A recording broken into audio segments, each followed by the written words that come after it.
Ya Nabi, salam alaika. Ya Rasul, salam Baiklah hadirin, alaika. kita akan melanjutkan kajian pelajaran hadis kita dalam kitab Kutubul Falihin yang telah dirangkum oleh guru kita tercinta, Murabbi Arwahina Sayyidil Habib Umar bin Muhammad bin Salih bin Hafid. Kita doakan mudah-mudahan Allah berkahi beliau, panjang umur, sehat walafiat. Amin ya rabbal alamin. Hadis yang ke-75 kita baca bersama. Bismillahirrahmanirrahim. An Abi Hurairah radhiyallahu anhu anna Rasulullah sallallahu alaihi wa alihi wa sahbihi wa sallama qala man kana yu'minu billahi wal yawmil akhir fala yu'dhi jarah wa man kana yu'minu billahi wal yawmil akhir falyukrim dhaifah wa man kana yu'minu billahi wal yawmil akhir falyaqul khairan aw liyaskut. Muttafaqun alaih. Artinya dari Imam Abu Hurairah radhiyallahu taala anhu arda, Rasulullah SAW bersabda, barang siapa yang beriman kepada Allah dan hari akhir, janganlah ia menyakiti tetangganya. Barang siapa yang beriman kepada Allah dan hari akhir, hendaknya ia memuliakan tamunya. Dan barang siapa beriman kepada Allah dan hari akhir, hendaknya ia berkata baik atau diam. Muttafaqun alaih, Bukhari wa Muslim. Hadis malam ini hadis yang ke-75 dari Imam Abu Hurairah Abdurrahman bin Sakhar, semoga Allah meridainya dan kita mendapatkan barokahnya, amin. Beliau mengatakan bahwasannya Rasulullah sallallahu alaihi wasallam telah bersabda, man kana yu'minu billahi wal yawmil akhir, barang siapa yang beriman pada Allah, beriman pada hari akhir, fala yu'dhi jarah, maka hendaknya dia tidak mengganggu atau menyakiti tetangganya. Yang kedua, barang siapa beriman pada Allah dan hari akhir, hendaklah dia falyukrim dhaifah, memuliakan tamu.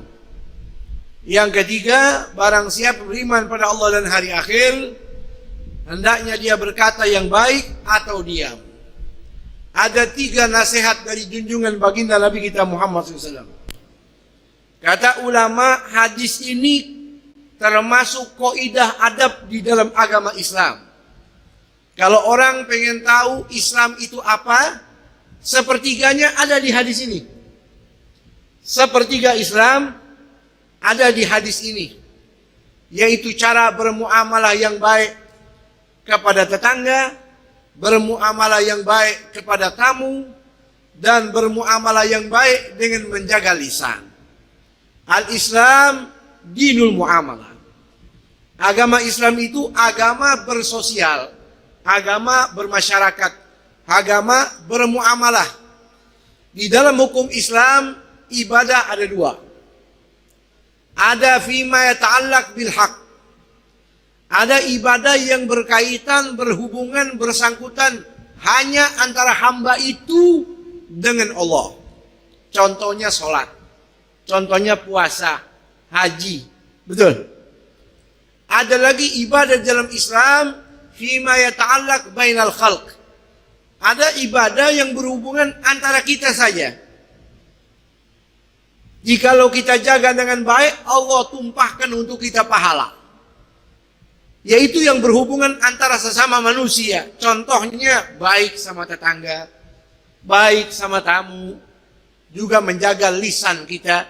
Itu termasuk hukum-hukum kaidah keluhuran akhlak yang ada di dalam Islam. Mudah-mudahan Allah perbaiki hubungan kita dengan tetangga, Allah perbaiki hubungan kita dengan keluhuran kita kepada tamu, dan Allah perbaiki akhlak kita di dalam bertutur kata. Yang pertama dalam hadis ini, man kana yu'minu billahi wal yawmil akhir, Barang siapa beriman pada Allah, beriman pada hari akhir, fala yu'dhi jarah. Hendaknya dia tidak menyakiti tetangganya. Sudah panjang lebar kita berbicara tentang masalah tetangga, betul. Tapi intinya husnul jiwar itu berbuat baik sama tetangga ada 4. Yang pertama an yuwasi bainahum.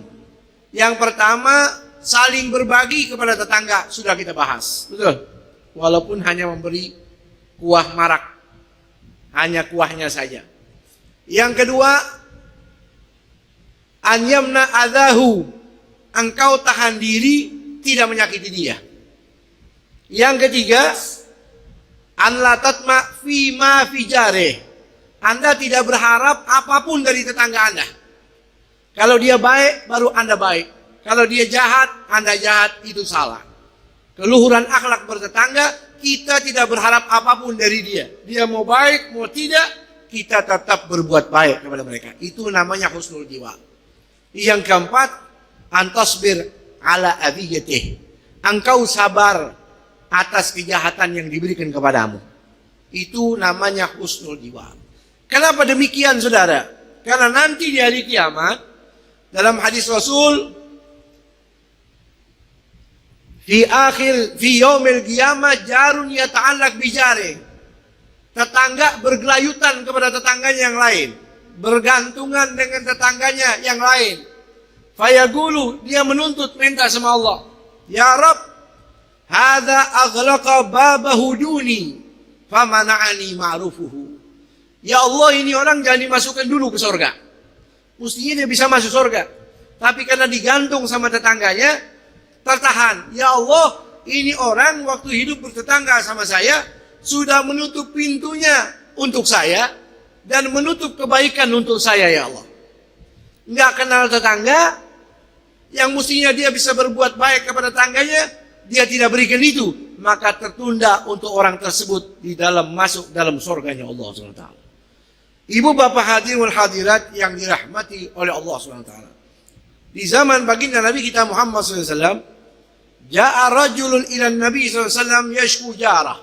Ada orang datang kepada Nabi mengeluh atas jahatnya dia punya tetangga. Ya Rasulullah, saya punya tetangga ini begini, begitu, begini, begitu. Pokoknya jelek, pokoknya jahat, pokoknya usil, pokoknya macam-macam. Apa jawaban Nabi? Kuffa adzaka minhu. Yang pertama, wasiat Nabi, ente jangan balas. Ente jangan sama dia. Kalau dia jahat, ente jangan. Wasbir ala adahu. Yang kedua, sabar. Fakafa bil mauti mufarriqo. Ente begitu terus sampai kematian memisahkan kalian berdua. Artinya baik sama tetangga sampai meninggal. Walaupun dia jahat sama kita, sabar. Dalam hadis Rasul yang lain, idza ahabba an yuhibbahu Allah, kalau kita pengen dicintai sama Allah wa rasuluh dan rasulnya, falyasdiqul hadis. Hendaknya kalau berkata jujur, jangan bohong. Wal yu'addil amanah, tunaikan amanat. Wala yu'di jarah, dan jangan jahat sama tetangga. Pasti orang yang semacam ini dicinta sama Allah, dicinta sama Rasul. Mudah-mudahan kita masuk di dalamnya, amin. Wasiat yang kedua dalam hadis ini, wa man kana yu'minu billahi wal yawmil akhir falyukrim dhaifa. Barang siapa yang beriman pada Allah, beriman pada hari akhir, hendaknya dia menghormati tamunya. Berbicara tamu yang datang ke rumah kita macam-macam, betul. Ada orang kaya, ada orang miskin, ada 1 orang, ada 10 orang. Pokoknya semuanya tamu masuk dalam hadis ini. Hendaknya kita menghormati tamu tersebut. Betul. Tamu di dalam Islam adalah kiriman. Ya, perlu kita paham. Tamu yang datang ke rumah kita itu kiriman. Siapa yang kirim? Allah. Jikalau kita bisa menghormati, maka kita diberikan ganjaran yang besar oleh Allah SWT. Kalau kita menyambutnya dengan tulus, di rumah itu ada yang sakit, dibawa penyakit itu sama tamu. Kalau penghuni rumah itu punya dosa, dibawa sama tamu ketika pulang. Rentetan hadisnya yang begitu panjang. Minimal kata ulama, al-bishru fi wajhi. Anda senyum sama tamu. Wa taibul kalam. Bahasanya bagus. Wa bastu lahu al-afi firasyih. Kalau perlu ente bukain karpet buat dia duduk. Wa it'amu 3 ayam. Kamu kasih makan. Ala qadri was'ika, tergantung kemampuanmu. Wala tatakallaf, tapi jangan dipaksain. Kalau memaksakan sesuatu sampai ente pusing, itu salah. Tapi layani sebaik mungkin. Ente biasa makan bihun, suguhin bihun. Ente biasa makan ayam, suguhin ayam. Ente biasa minum kopi, suguhin kopi. Biasa ngeteh, suguhin teh. Jangan dipaksakan yang berlebihan. Sayyidina Salman Al-Farisi pernah mengatakan, amarana Rasulullah SAW alla natakallaf fima laysa indana wa naqaddim ma hadarana. Kita dilarang sama Nabi memaksakan sesuatu untuk tamu. Yang ada keluarin. Yang kita tidak punya, tidak mampu, jangan dipaksakan. Karena baginda Rasul sallallahu rabbi wassalamu alaih telah bersabda, la tatakallafu ma'ad dhaif. Fatu begitu. Ente jangan paksain diri nyambut tamu. Memaksakan sesuatu yang tidak ada, harus ada karena tamu itu. Jangan, kata Nabi. Fatu begitu, nanti kamu bakal benci tamu itu. Kalau orang sudah benci tamu, kata Nabi, man abghadha dhaifan faqad abghadha Allah. Berarti dia benci kepada Allah. Wa man abghadha Allah abghadahu. Kalau dia sudah benci sama Allah, Allah akan benci kepada dia. Na'udzubillahi min. Apa yang bisa kita suguhin? Layanin dengan sebaik-baiknya. Dalam riwayat Imam Hudzaifah, sana'an Nabi sallallahu alaihi wasallam ta'aman. Nabi bikin makanan. Wada'a ashabahu, lalu diundang teman-temannya, tetangganya diundang. Fa'at'amahum lugmatan. Nabi suapin satu-satu. Wagala sayyidul qaum khadimahum. Rawahu Ibnu Majah. Itu Nabi bikin makanan, diundang orang, Nabi suapin satu persatu. Kalau kita tuh piring, ditaruhin kuahnya, ditaruhin tempe tahunya, ya dia belum habis kita tambahin lagi. Itu dilakukan oleh baginda Nabi kita Muhammad SAW. Nabi bersabda, Sayyidul Qaum khadimahum. Kepala pimpinan itu selayaknya melayani masyarakatnya, melayani pengikutnya. Itulah sosok pemimpin sejati Sayyiduna Muhammad SAW. Bahkan dalam hadis, idza akala ahadukum ma'ad dhaifi falyulgimhu biyadihi fa idza fa'ala dzalika kutiba lahu bihi amalu sanah siyamu nahariha wa qiyamu lailiha. Kalau kalian makan sama tamu, suapin tamu itu, tawarin. Ini tamu lama nggak makan ayam, di situ ada ayam, tuan rumah nggak nyuguhin, dia pengen, cuman tuan rumah nggak nyuguhin, akhirnya cuman kesemsem doang. Makanya alaknya Nabi suguhin, ambil. Apa kata Nabi? Ente suguhin dengan tangan ente. Yang melakukan itu, Allah catat untuk dia beramal soleh selama 1 tahun. Setiap harinya diisi puasa, setiap malamnya diisi tahajud, hanya gara-gara melayani tamu. Dan orang yang paling cinta sama tamu yang pertama kali, Nabi Ibrahim alaihi wa ala nabiyina afdhalus salawat wa azkat taslim. Nabi Ibrahim ini orang paling cinta sama tamu. Sampai pergi 1-2 kilo hanya buat nyari tamu. 1 kilo, 2 kilo, naik turun bukit, sampai nggak pulang seharian ke rumahnya. Di atas bukit, tengah malam bakar api, pakai obor, begini. Orang datang dari bawah bukit, menghampiri Nabi Ibrahim. Ada apa dengan Nabi Ibrahim? Kata Nabi Ibrahim, udah makan belum? Ayo makan di rumah saya. Undang orang, sampai naik-naik gunung. Itu Nabi Allah Ibrahim. Abad Dhaifan, julukannya Abad Dhaifan. Sampai penghuni langit nih malaikat, semuanya pernah pada suatu hari goncang. Kenapa? Nabi Ibrahim melayani penyembah patung, bukan muslim. Bertamu ke Nabi Ibrahim, dikasih makan, dikasih minum, diajak nginep di situ, dajjatil malaikah, malaikat semuanya kaget, bilang sama Allah, ya Rabb, khaliluka Ibrahim yukrimu aduwak, itu Nabi Ibrahim khaliluka lagi menghormati musuhmu ya Allah, bagaimana ini? Apa kata Allah? Qalallahu lahum ana a'lamu bi khalili minkum, saya ini Tuhannya Ibrahim, saya lebih tahu daripada kalian. Ketika malaikat Jibril turun memberitahukan kepada Nabi Allah Ibrahim, malaikat Jibril memberitahukan, sesungguhnya penghuni langit kaget, ente nyuguhin musuhnya Allah.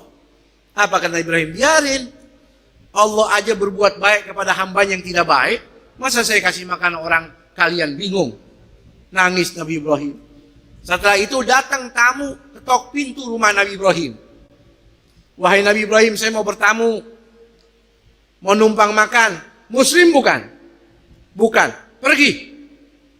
Diusir. Langsung turun malaikat Jibril, bawa wahyu dari Allah. Wahai Ibrahim, Allah menegurmu.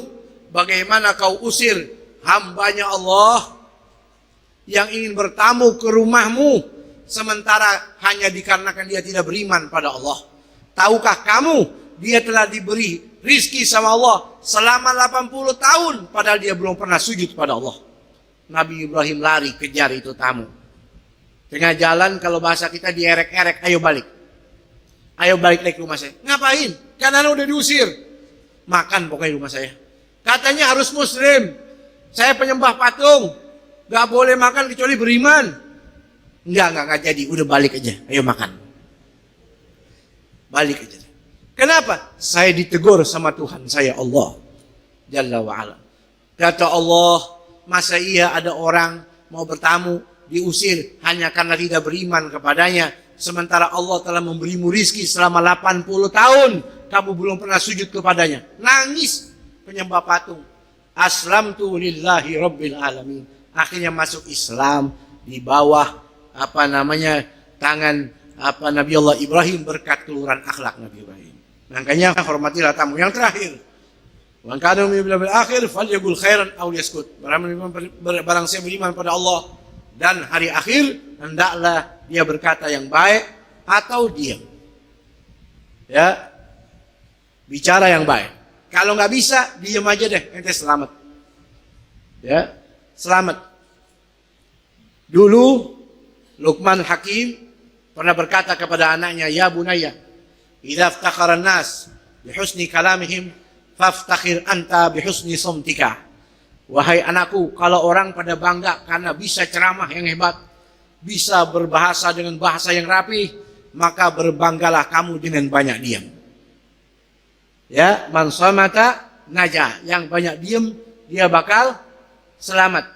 Idza nataqas safihu fala tajibhu fa khairu min ijabatihi sukutu.